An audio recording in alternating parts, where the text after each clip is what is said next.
எல்லாருக்கும் வணக்கம். நான் Hema Subramanian. Welcome to home cooking Tamil. இன்னைக்கு ஒரு அருமையான பிரேக்ஃபாஸ்ட் காம்போ தான் பார்க்க போகிறோம்.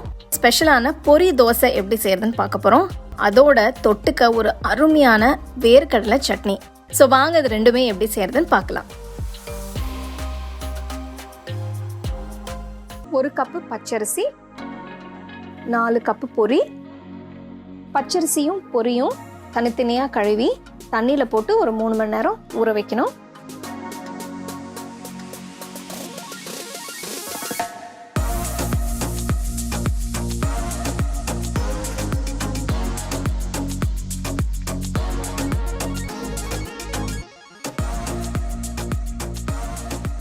கால் கப்பு உளுத்தம்பருப்பு, 1/2 டீஸ்பூன் வெந்தயம் சேர்த்து கழுவி இதையும் 3 மணி நேரம் ஊற வைக்கணும்.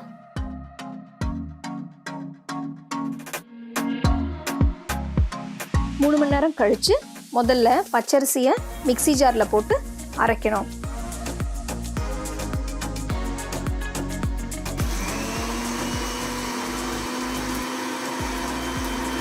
கொஞ்சம் அரைச்ச பிறகு ஊற வச்ச பொரியில் தண்ணியெல்லாம் கசக்கி மிக்சி ஜாரில் போட்டுக்கணும். ஊற வச்ச உளுத்தம்பருப்பையும் அதில் சேர்த்து போட்டு எல்லாமே நல்லா அரைக்கணும். தேவையான அளவு தண்ணியை ஊற்றி அரைச்சிக்கோங்க. இப்போ பார்த்தீங்கன்னா மாவு நல்ல மையா அரைஞ்சிருக்கு. மாவு அரைச்ச பிறகு அதை ஒரு பாத்திரத்தில் மாற்றி 8 மணி நேரம் வெளியில் வைக்கணும்.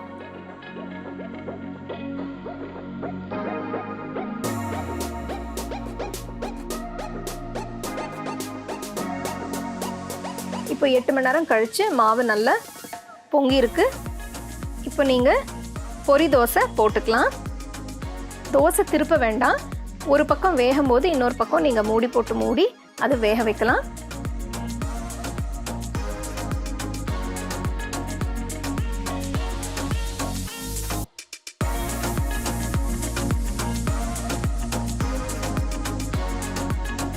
இப்போ பார்த்தீங்கன்னா பொரி தோசை நல்லா சுட்டு இருக்கு. சட்னி சாம்பார் வச்சு அருமையாக நீங்கள் இதை சாப்பிட்லாம்.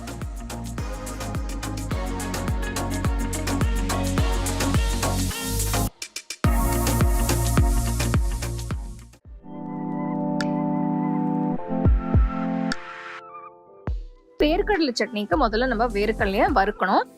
இதுக்கு 3/4 கப் வேர்க்கடலை எடுத்து பேன்ல போட்டு நல்ல பொன்னிறமா வறுத்துக்கணும்.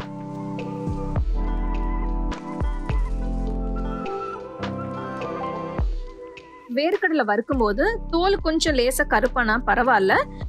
முக்கியமா வேர்க்கடலையை நல்லா வறுக்கணும். தோல் இல்லாமையும் நீங்க வேர்க்கடலை வாங்கி யூஸ் பண்ணிக்கலாம். இப்ப வேர்க்கடலையை நல்லா வறுத்தாச்சு. ஸ்டவ் ஆஃப் பண்ணிட்டு எடுத்து வச்சிருங்க. வேர்க்கடலை நல்லா ஆற விட்டு தோல் எல்லாம் எடுத்துடணும். இந்த மாதிரி கையில தேய்ச்சிங்கன்னா தோல் நல்லா ஈஸியா வந்துடும்.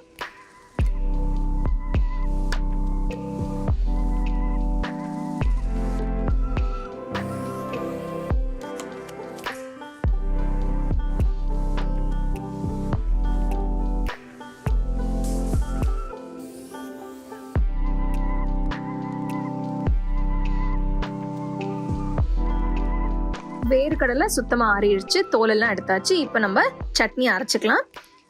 கிளீன் பண்ணி வச்ச வேர்க்கடலையை மிக்சி ஜார்ல மாத்தி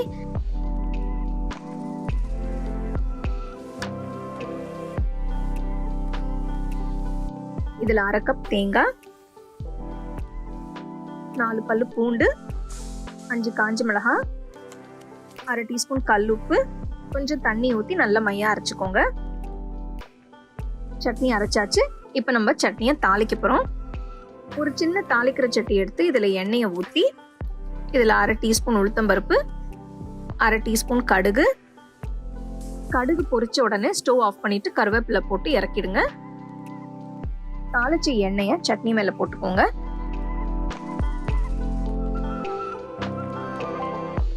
அருமையான வேர்க்கடலை சட்னி தயாராக இருக்கு. ஸோ அடுத்த வாட்டி நீங்கள் பொரி வாங்கும் போது இந்த மாதிரி நல்லா சாஃப்டாக ஸ்பாஞ்சியான பொரி தோசையை ட்ரை பண்ணி பாருங்கள். அதோட சேர்த்து இந்த வேர்க்கடலை சட்னியும் ட்ரை பண்ணிவிட்டு எப்படி இருந்ததுன்னு எனக்கு சொல்லுங்கள். உங்களுக்கு இந்த ரெசிபி பிடிச்சிருந்தா லைக் பண்ணி ஷேர் பண்ணி ஹோம் குக்கிங் தமிழ் சேனலுக்கு சப்ஸ்கிரைப் பண்ணுங்கள். மறக்காமல் பெல் ஐக்கானை கிளிக் பண்ணுங்கள். The second edition of our home cooking book is now available on our website 21frames.in. I'll give you the link in the description. You can go and check it out. The book is currently available only in India for now, so you can place your orders on 21frames.in.